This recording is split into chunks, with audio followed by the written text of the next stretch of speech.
राहणार सांगली लोकसभा मतदारसंघातून।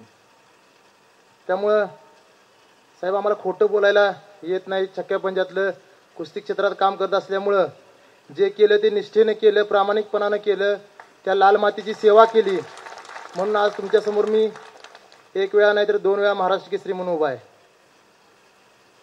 2 वर्ष फिरत असताना अलीकडच्या 6 महिन्यात प्रत्येक पक्षाकडून बोलवण्यात आलं साहेब। मला प्रत्येक पक्षानं बोलवून घेतलं, विचारलं नेमकं लोकसभा आहे का विधानसभा आहे, काय कशा पद्धतीने तयारी चालली आहे। सांगितलं लोकसभेला मी काही केलं तरी उभा राहणारच आहे। प्रत्येक पक्षाने चौकशी केली, घरात कोण राजकारण करत होतं का, वडील खासदार होते का, आमदार होते का, कोण मंत्री आजोबा मंत्री वगैरे होते का। म्हटलं कोण नाही, मी एका शेतकऱ्याचा मुलगा आहे। परत विचारलं संस्था पाठीमागं कुठली आहे का, साखर कारखाना, दूध संघ, काहीही माझ्या पाठीमागं नाही म्हणून प्रत्येक वेळेस नाही, जे खरं आहे ते खरं आहे। मी एका सामान्य शेतकऱ्याचा मुलगा आहे। कुस्ती क्षेत्रामध्ये ह्या सांगली जिल्ह्याचं नाव भारताच्या प्रत्येक राज्यामध्ये केलेलं आहे, एवढंच माझं भांडवल आहे। म्हणून प्रत्येक ठिकाणी गेल्यानंतर मला नंतर समजून यायचं की मला त्यांचा काय सिग्नल आहे। पण खरखर साहेब, आदरणीय उद्धव साहेब असतील, संजय राऊत साहेब असतील, अनिल देसाई साहेब असतील, मला पहिल्याच भेटीत चंद्रहार पाटील तुम्ही सांगलीचे लोकसभेचे उमेदवार असणार शिवसेनेचे म्हणून सांगितलं। आणि खरखर साहेब हे फक्त शिवसेना पक्षातच घडू शकतं। अनेक प्रश्न माझ्या मनामध्ये परत आले। खरखर आज काहीच पाठीमागं नसताना डायरेक्ट साहेबांनी उमेदवारी कशी काय घोषित केली आपली। नंतर मातोश्रीवर प्रवेश झाला माझा, परत मिरजला सभा झाली।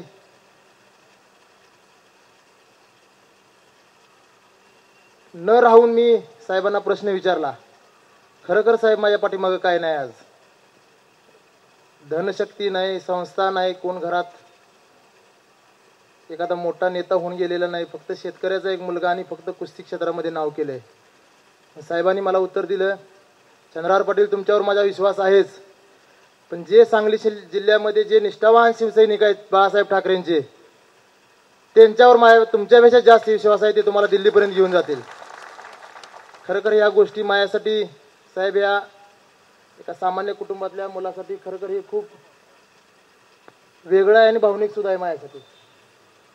आजच आदरणीय राऊत साहेबांच्या बरोबर सकाळी सांगलीतनं हेलिकॉप्टरनं मुंबईपर्यंत आलो। लगेच मागणं फोन चालू झाले, हेलिकॉप्टरमधनं मुंबईला गेला काय, बुडाला आग लागली का म्हणते, शेतकऱ्याचा मुलगा जर हेलिकॉप्टरमध्ये बसत असला काय झालं तुम्हाला म्हणलं। आणि हे फक्त शिवसेनेचे नेते शिवसेनाच करू शकते, ही त्यांना मी ठणकावून सांगितलं। कारण ज्या ज्या गोष्टी आजपर्यंत केल्या त्या मी माझ्या जिल्ह्यासाठी, माझ्या गावासाठी, माझ्या गुरूंसाठी आणि आई वडिलांसाठी, इथून पुढे जे करणार ते शिवसेना पक्षासाठी करणार फक्त। साहेब थोडक्यात सांगतो, मी आमच्या सांगली जिल्ह्याला 28 वर्ष महाराष्ट्र केसरीची गदा नव्हती, ती सर्वांच्या आशीर्वादाने मी 28 वर्षानंतर महाराष्ट्र केसरीची गदा सांगली जिल्ह्याला मिळवून दिली। त्यानंतर 35 वर्ष महाराष्ट्रात डबल महाराष्ट्र केसरी कोण झालेला नव्हता। परत सर्वांच्या आशीर्वादाने 35 वर्षानंतर महाराष्ट्रामध्ये डबल महाराष्ट्र केसरीच्या गदा मी सांगली जिल्ह्याला मिळवून देऊ शकलो। त्यानंतर गेल्या वर्षी, आज मला वाटते 7 तारीख आहे, 9 एप्रिलला गेल्या वर्षी भारतातली सर्वात मोठी बैलगाडी स्पर्धा मी माझ्या भावनी गावामध्ये घेतली होती, तीही सांगली जिल्ह्यात घेतली होती।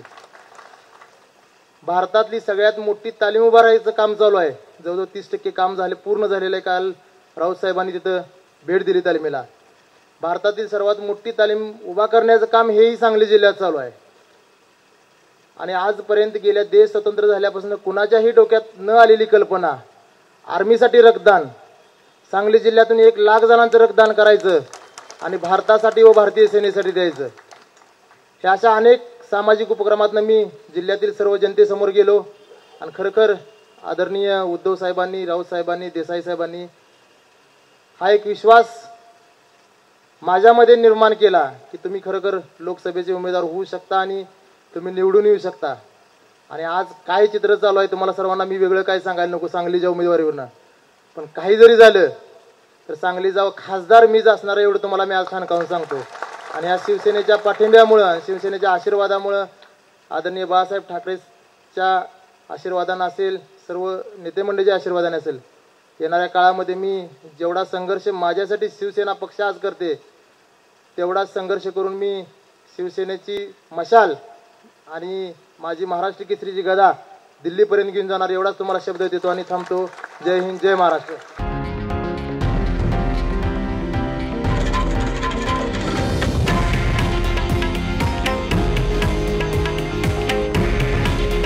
हे आहे देशातील नंबर 1 न्यूज नेटवर्क आणि आपण पाहत आहात TV9 मराठी. काळजी तुमची, हित महाराष्ट्राचं.